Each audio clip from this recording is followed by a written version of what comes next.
Welcome on in, everybody. Thanks for checking out the channel. Tobin here with you. If you guys could subscribe here, hit the notification button so you get a little every time it puts up something new. I don't know what the actual sound is that it makes.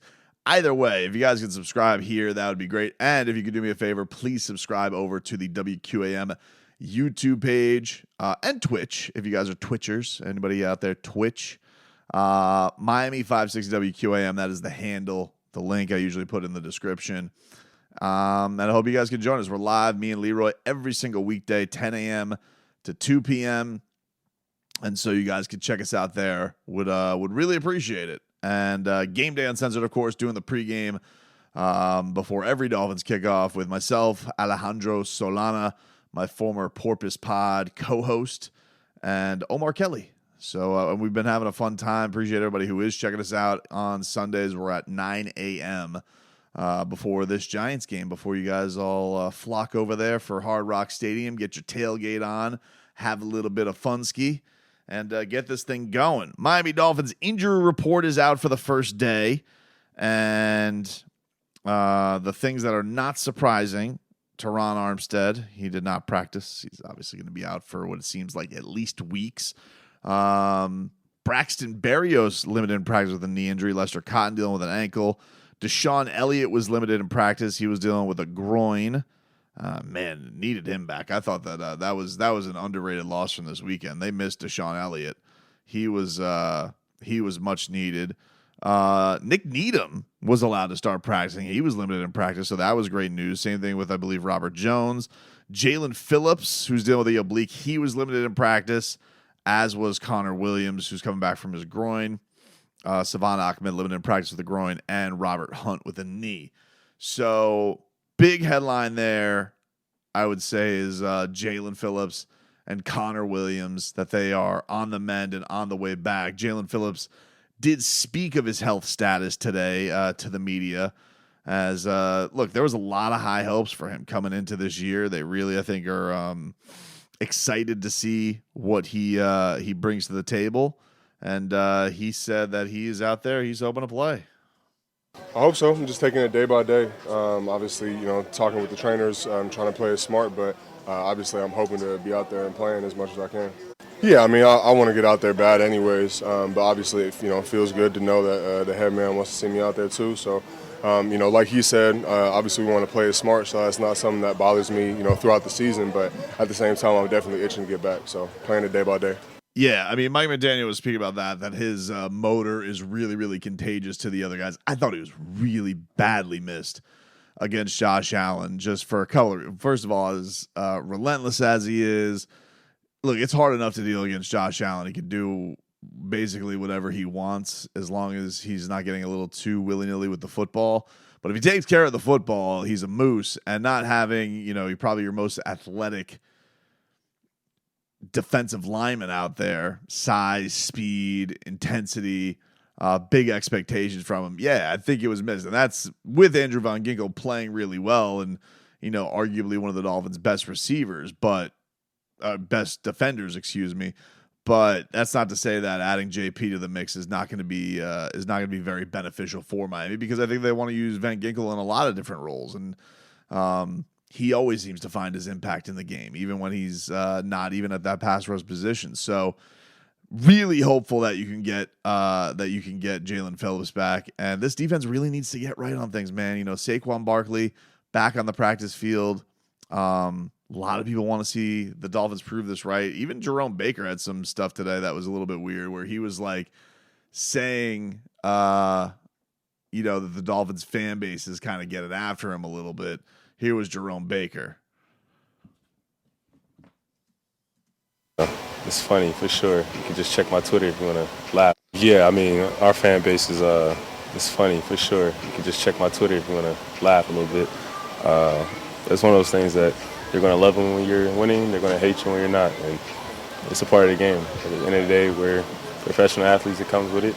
But if you let it get in your head, that's when everything snowballs. So it's going to be all right. I know there are a lot of Joker fans who do like to get in athletes' mentions. That's always a rough one, man. Now look, if you're not adding them on there, as long as you're rip and play. Like, listen, I think I even said, listen, leave Eichenberg in Buffalo after that performance. You know, who doesn't like to have a little fun on Twitter? I mean, we're all, I think, trying to have fun on social media from time to time and get our jokes off. But Jerome Baker, I will say, like, look, Jerome Baker's been a Dolphin what now? This is 6 seasons Jerome Baker has been a Miami Dolphin, and nobody's really supplanted him as the Miami Dolphins middle linebacker. He's been, calling plays. This is what, 18, 19, 20, 21, 22. Yeah, it's 26th season for him. And that's with him turning 27 near the end of the season. So still not even old Jerome Baker. I do think that for him, you see some of the plays where he does miss and they do have trouble stopping people. And he's having quotes like, I'm just sick of losing to the Bills afterwards. Like, that is going to get some people ornery. I just think, listen, don't be a dickhead on Twitter and, say cruel things to people. Try and keep it within reason. I don't even think you should really at people on this stuff. When people do that on like Instagram, I'm just like, all right, thanks, man. Like appreciate you chiming in. And my favorite one to me is like, I'll always, I do this with the Heat more so than the Dolphins. I don't really get a chance to cover the Dolphins boots on the ground anymore. But my favorite stuff is always when I put up a clip of somebody and somebody yells at the clip, like they get the message. Like they think if you yell, because I don't at people on like video clips that I'll put out unless it's like something funny that, they may want to retweet. But for the most part, I usually don't at athletes that I'm posting video of. And I still get people like yelling at the clip as if they're yelling at the person. So anyway, listen, the defense has to get right. They have to get things fixed. I will say on the good side of things, this Achane is getting rave reviews from all of his teammates. And, Tua didn't say a lot of headline grabby stuff today. It's kind of a pretty bland, nonchalant Tua press conference. But I'll tell you one thing, dude. He loves him some Achane. Oh, my gosh.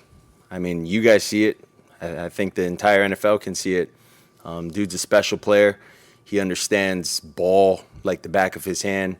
And I think that is one of the coolest characteristics that I can say about someone like him is he's very soft-spoken, but he's very smart, very intellectual when it comes to the X's and O's, of understanding where to line up, where he needs to be in the timing of the play and things like that. And, I think that's something that needs to be said because it's hard, especially being in this offense. So he's done a tremendous job, and, I know he'll continue to work hard and continue to do all he can to help us try to win games. That's pretty Goosey's, dude. I mean, it's not quite Goosey's galore, but it's bordering on it.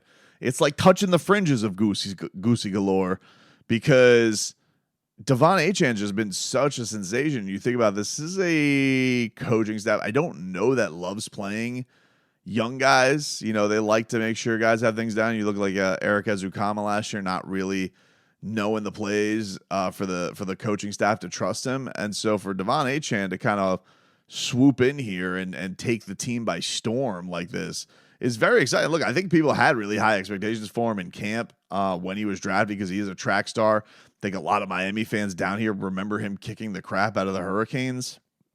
So a lot of people were excited for Achane, but I think this has obviously exceeded even your wildest expectations of what this sensational running back has brought to the table. And you can already hear like Tua just gets excited about using the new toy in the offense, which is bringing even more excitement, even more speed to this unit, which week 4 aside has instilled a lot of fear around the league. So hopefully they can get this bounce back performance and put this Bills loss behind them. But that was really cool to hear what the team had to say about Achane. And with him, he was saying, like his skill set of being able to not be hit very hard.